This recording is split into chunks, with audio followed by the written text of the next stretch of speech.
It's been 15 years since former Arizona Governor Janet Napolitano left office. Current governor and fellow Democrat Katie Hobbs has broken Napolitano's veto record, leading a divided state government. Arizona Republic reporter Stacey Barchinger sat down with the former governor to discuss her approach to bipartisanship and governance.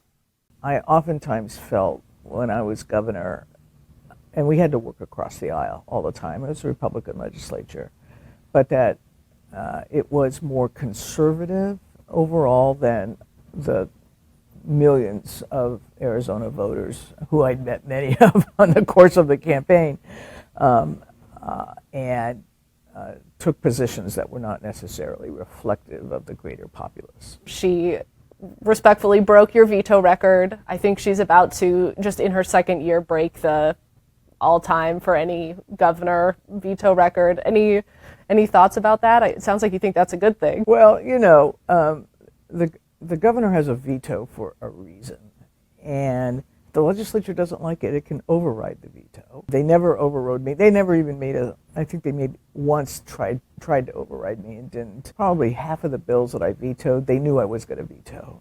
We called them veto bait. They just wanted to get me on record or what have you. I'd veto the bill, and then we'd get down to some serious negotiation. And I suspect with Governor Hobbs, it's the same dynamic.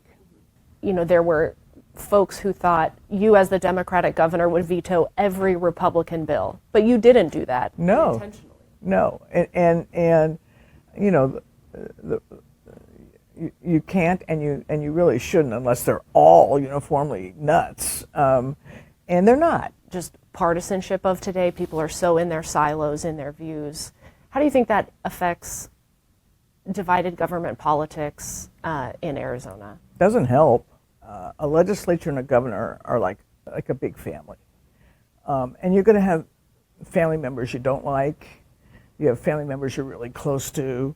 When you translate that into a legislature and a governor, you're not going to agree on everything. You can't.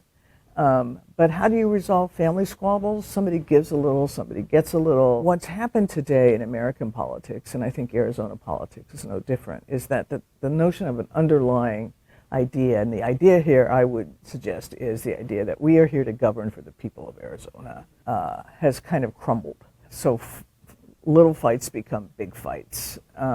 Things that should be negotiable become non-negotiable. And it makes the whole thing much more difficult. Check out Stacey's full interview and accompanying story on Janet Napolitano at azcentral.com or find us on social media.